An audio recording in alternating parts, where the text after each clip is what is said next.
लगता है कि जैकी श्रॉफ की लाइफ की one of the best film है। एक बच्ची और एक उसका फ्रेंड जो बनता है, या दोस्त, एक देखने लायक फिल्म है और डेफिनेटली अवार्ड विनिंग परफॉर्मेंस है दोनों की, बच्ची की और कहते हैं कि आर्टिस्टिक फिल्म, मतलब इसको आप सेमी आर्टिस्टिक बोलेंगे, कमर्शियल बोलेंगे, क्या बोलेंगे? डेफिनेटली वर्ड ऑफ माउथ रहेगा फिल्म के अंदर में, कमर्शियल वैल्यू भी अच्छी है फिल्म की, word of mouth definitely work for the film. 10 में से कितने मार्क्स देना चाहेंगे इसको? हाँ, 10 में से 7 दे पाऊंगा। Thank you. जी। तो इस तरह की फिल्में कभी कभी क्या कहेंगे फिल्म?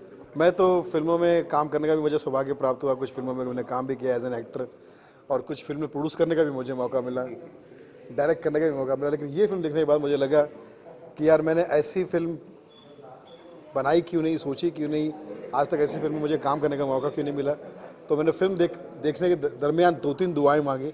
एक दुआ तो ये मांगी कि ऐसी फिल्में बनती रहनी चाहिए, दूसरी दुआ ये मांगी कि ये फिल्म सुपरहिट होनी चाहिए, और तीसरी दुआ ये मांगी कि भगवान अगली फिल्म मुझसे ऐसी बनवाना जरूर। इसी तीसरे की अच्छा, क्योंकि 3-4 पड़ाव है फिल्म में, और 3-4 मैंने भगवान से प्रार्थनाएं भी की। सुनील जी कहते हैं कि ठीक है, एक डायरेक्टर तो फिल्म को बनाता ही, डेफिनेटली डायरेक्टर को तो बना ही के पास है जी, लेकिन कहीं ना कहीं ऐसी फिल्मों के लिए प्रोड्यूसर का भी बहुत समझदार बिल्कुल सही कहा। मैं प्रोड्यूसर जो हमारे भाई साहब हैं, आनंद शुक्ला जी। जो हमारे इस फिल्म के प्रोड्यूसर आनंद शुक्ला जी, देखिए आनंद और सुख ला, आनंद ला और सुख ला, ये उनके नाम में ही है। तो मैं समझता हूँ कि वो आनंद शुक्ला जी को बहुत सारी बधाइयाँ कि उन्होंने ऐसी फिल्म बनाई। ये फिल्म, ऐसी फिल्में बनती रहनी चाहिए ताकि इस टाइप का फिल्मों का चलन निकले। एक थॉट फिल्म, प्रोसेस फिल्म, ये हॉलीवुड के टक्कर की फिल्म मुझे लगी, जो एक थॉट को लेकर आगे बढ़ती है। और मैं समझता हूँ कि ऐसी चीज़ों का और ऐसे विचारों का सम्मान और स्वागत है। और मैं समझता हूँ कि इस फिल्म का फ़ैन हो गया। क्या बेहतरीन लगा आपको? क्या चीज़? एक रिलेशन को जिस तरह से डेवलप किया गया है और रिलेशन के मायने दिखाए गए, और स्लोली उस रिलेशन के बारे में जो हमें बिना कुछ बोले ही समझ में आ जाता है, वो एक बहुत अच्छी बात लगी इस फिल्म के दरमियान। और दूसरी बात ये भी लगी कि औरत का कितने रूप हो सकते हैं इस फिल्म में मैंने देखे, कि वो माँ भी हो सकती है, वो बहन भी हो सकती है, वो दोस्त भी हो सकती है, वो बेटी भी हो सकती है, वो बच्ची भी हो सकती है। 10 में से कितने मार्क्स देना चाहेंगे आप? 10 में से 11 मार दे दूँ। फिल्म बहुत अच्छी लगी मुझे, इसलिए मैं काबू में नहीं हूँ, मैं कुछ भी मार्क दे सकता हूँ, क्योंकि मार्क इसके लिए ना, ये बियॉन्ड द मार्क है। और ये फिल्म मुझे लगता है कि सुपर हिट होनी चाहिए और लोगों को पसंद आनी चाहिए। और मुझे लगता है कि अवार्ड रिवॉर्ड दोनों में लगे इस फिल्म को। Thank you. जैकी दा, आपको बहुत सारी शुभकामनाएं। जगू दादा का मैं बहुत बड़ा फ़ैन हूँ। बेड़ो, आपने कमाल कर दिया बेड़ो, मज़ा आ गया बेड़ो। अब जो भी लोग इस फिल्म को देखेंगे बेड़ो, वो कहेंगे जैकी आप तो टाइगर हो। ये आपने थोड़ा सा बताइए फिल्म के बारे में। क्या लाइफ इज़ गुड बहुत अलग किस्म की फिल्म है। जो गुड सिनेमा, जो लोग ये कहते हैं ना कि हमारी कहानियाँ बहुत सिमिलर होती है, एक ही घिसी पिटी कहानी को लेकर लोग फिल्म बना देते हैं, उन सब फिल्मों से बहुत अलग है। बहुत अपने ही पेस पर मूव करती है, बहुत अच्छे परफॉर्मेंसेस हैं, एंड जो मैसेज है बहुत पॉजिटिव है। इसलिए मेरे ख्याल से टाइटल जो है लाइफ इज़ गुड बहुत अप्रोप्रिएट टाइटल है। इतना पॉजिटिव मैसेज है, मैसेज के साथ बांध के रखती है। भले स्टोरी एक थिन स्टोरी लाइन है, लेकिन अलग अलग जो इंसिडेंट्स दिखाए हैं जिसकी वजह से ऑडियंस का माइंड कहीं डिस्ट्रैक्ट नहीं होता है। ऑडियंस को ऐसे लगता है कि आगे क्या होगा, देखें आगे। और लास्ट का जो क्लाइमैक्स का ट्विस्ट है वो बहुत ही अनएक्सपेक्टेड ट्विस्ट था। अच्छा, कहीं ना कहीं रिश्तों के बारे में एक अलग सा संदेश है। हाँ बिल्कुल, क्योंकि रिश्ते सिर्फ वो नहीं होते जो खून के रिश्ते होते हैं। ब्लड रिलेशंस से ऊपर भी एक रिलेशनशिप है दोस्ती की। एंड इनफैक्ट वो जो प्रोटैगनिस्ट है, लड़की है, उसकी मासी के साथ वो रहती है, तो उसके रियल फादर के साथ वो जाना नहीं चाहती। तो बहुत अलग अलग एंगल्स और अलग अलग एस्पेक्ट्स है रिलेशनशिप के, जो इससे पहले कभी हिंदी सिनेमा में देखने को नहीं मिले हैं।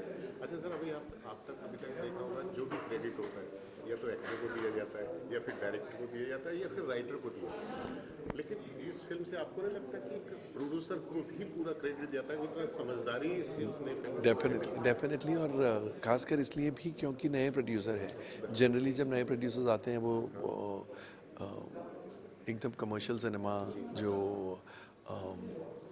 रूटीन स्टोरीज़ होती हैं उनको लेकर अपना डेब्यू करना चाहते हैं because they want to play safe. लेकिन आनंद शुक्ला जी जो प्रोड्यूसर है इस फिल्म के, फर्स्ट टाइम प्रोड्यूसर है, उन्होंने एक किस्म से बहादुरी दिखाई है, अपना कॉन्फिडेंस दिखाया है कि अगर हम डिफरेंट सब्जेक्ट को लेकर बनाते हैं तो एटलीस्ट वी स्टैंड आउट। तो मेरे ख्याल से अच्छा अटेम्प्ट है। अच्छा सर, एक लास्ट सवाल, इस तरह की फिल्में आती हैं, प्रमोशन भी होता है उनको, लेकिन क्रिटिक्स का बहुत सहयोग भी मिलता है उनको, लेकिन पब्लिक तक वो फिल्म, ये एक्चुअली मेरे ख्याल से इसका मेन रीज़न ये है कि हमारे देश में सिनेमास बहुत लिमिटेड है और इसलिए स्टारकास्ट फिल्मों को ज़्यादा प्रेफरेंस दिया जाता है। जब तक सिनेमास बढ़ेंगे नहीं इस कंट्री में, तब तक ऐसी छोटी नॉन स्टारकास्ट फिल्मों को सांस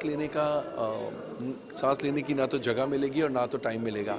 तो बहुत ज़रूरी है कि एग्जीबिशन चेन्स जो हैं, जो मल्टीप्लेक्सेस हैं, उन्हें रियलाइज़ करना चाहिए कि गुड सिनेमा को भी, मैं नहीं बोलता हूँ 50% शोज़ दें, लेकिन अगर 20% शोज़ भी दें तो बहुत फ़र्क आ सकता है। ऐसे ही सिनेमा बदलेगा और ऐसे ही लोगों का टेस्ट बदलेगा। अच्छा, इस फिल्म के प्रोड्यूसर का मानना है कि जो फिल्म अवार्ड किसी फंक्शन में चलेगी तो कहीं ना कहीं वो फिल्म की वैल्यू थोड़ी कम हो जाती है। एक्चुअली ऐसा था, मगर अब धीरे धीरे वो भी माइंडसेट बदल रहा है। बट यस, कई सालों तक, बहुत सालों तक यही था, क्योंकि ऑडियंस का ये सोचना था कि फेस्टिवल्स में अगर फिल्में अवार्ड्स जीतती है तो फिर वो कमर्शियल नहीं हो सकती है। और वो इसलिए क्योंकि ऐसी ही फिल्में जो फेस्टिवल के लिए बनी थी वो ही एंटर होती है। कमर्शियल फिल्में अक्सर फेस्टिवल्स में एंटर नहीं होती है। तो कुछ हद तक सही भी था, लेकिन अभी धीरे धीरे वो भी थॉट बदल रहा है। सर, एक हटके सवाल है, कुछ फिल्म आने से पहले लीक हो जाती है, उसके बारे में क्या कहना चाहेंगे? नहीं, वो तो बहुत ही गलत है, बहुत गलत है। पायरेसी को अगर नहीं रोका जाए तो इंडस्ट्री के बहुत नुकसान हो सकते हैं।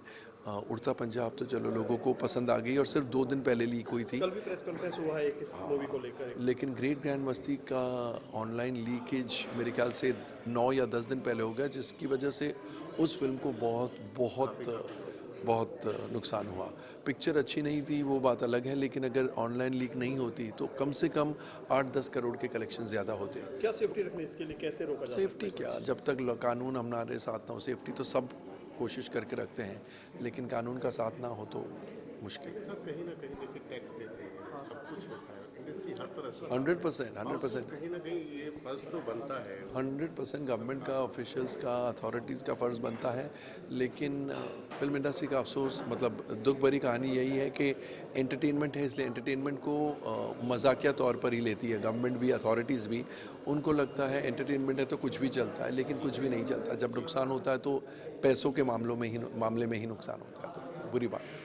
सर, आखिरी सवाल, 10 में से कितने मार्क्स देना चाहेंगे? नहीं, मैं नहीं बोल सकता। Thank you sir. बहुत ही मज़ा आया पिक्चर, बहुत ही मूवी अच्छी है, मेन सिनेमा से हटके है, इसलिए बहुत ही अच्छा लगा। The subject is something different, very touchy, and the cast जिन लोगों ने काम किया है वो भी बहुत अच्छी उनकी एक्टिंग रही है। And of course, Anand Shukla is a friend of mine, so I think so it's his first movie, so he's really produced it so well. All the best to him, and all the best to everyone who has put so much of effort to make this such a lovely movie. Thank you. सबसे पहले तो film के बारे में बताइए कि film क्या कैसी लगी आपको, क्या लगा? फिल्म तो बहुत अच्छी है, वेरी नाइस, और डिफरेंट अप्रोच के साथ जो ज़िंदगी की बात कही है, इमोशंस को होल्ड किया है। मतलब फिल्म, इसकी कास्टिंग, इसका डायरेक्शन, इसकी स्क्रिप्ट, इसकी gripping, lighting, visuals, locations, photography, everything is very nice, and performances इसके बहुत बढ़िया हैं। जो कास्टिंग है, जो एक बच्ची की जो 3 शेड हैं, बच्ची, फिर मिडिल, फिर बड़ी होकर के, full of life, overall picture बहुत अच्छी है। बहुत बढ़िया। अनंत महादेवन की अब तक की डायरेक्ट की हुई फिल्मों से सबसे अच्छी पिक्चर है। इसमें पार्ट बनाए गए हैं मूवी के 4 चैप्टर में। हाँ 4 चैप्टर है, तो लास्ट चैप्टर इज द ठीक है, इट्स कहते हैं कि सम अप है, बट फर्स्ट 3 चैप्टर्स धीरे धीरे कि एक डिप्रेशन में जाता है आदमी और एक step next step other step, 2 बार वो डिप्रेशन में जाता है, 2 बार सुसाइड करने जाता है, and again life comes into his life and again फिर ज़िंदगी में फिर जीने की कुछ होती है। तो life is good, in fact the film is very good. Jackie दादा की बात करें, क्या कहना है? जैकी दादा ही हैं, इज़ दादा, and even Rajat is very nice, Jackie is wonderful, and बाकी और भी कास्टिंग तो वेरी परफेक्ट एक्चुअली। हाँ सारे एक्टर्स, मैं सबके नाम एक एक करके क्या लूँ, लेकिन कास्टिंग इसका प्लस पॉइंट है, लोकेशन प्लस पॉइंट है, everything is film is very good, fantastic. किस जॉनर की फिल्म कहेंगे आप? कहा जाता है कि आर्ट फिल्म, प्रयोगवादी फिल्म, ऐसी फिल्म, क्या नाम देंगे इसका? इस फिल्म को आप क्या करेंगे? डिफिकल्ट सवाल है। हाँ थोड़ा सा ये प्रयोगवादी फिल्म नहीं है, ये एक फिल्म है जो लाइफ के करीब है और ज़िंदगी जीने के लिए कहते हैं कि इंस्पायर करती है कि ज़िंदगी में एक चीज़, एक घटना जो घट गई उसको लेकर के रोना नहीं, ज़िंदगी के नए चैप्टर्स, लुक फॉरवर्ड वाली बात है कि ज़िंदगी किसी एक के साथ ख़त्म नहीं होती, आप उसको आगे बढ़िए। ज़िंदगी एक नए शेप में, एक नए कलर में आपका बाहें फैलाए इंतज़ार करती है। और तो ये मेरे ख्याल से ये एक हेल्दी मूवी है, प्रयोगवादी नहीं है, डिफरेंट है, बट पॉजिटिव अप्रोच के साथ भरी हुई पिक्चर है। Thank you sir. या थैंक यू।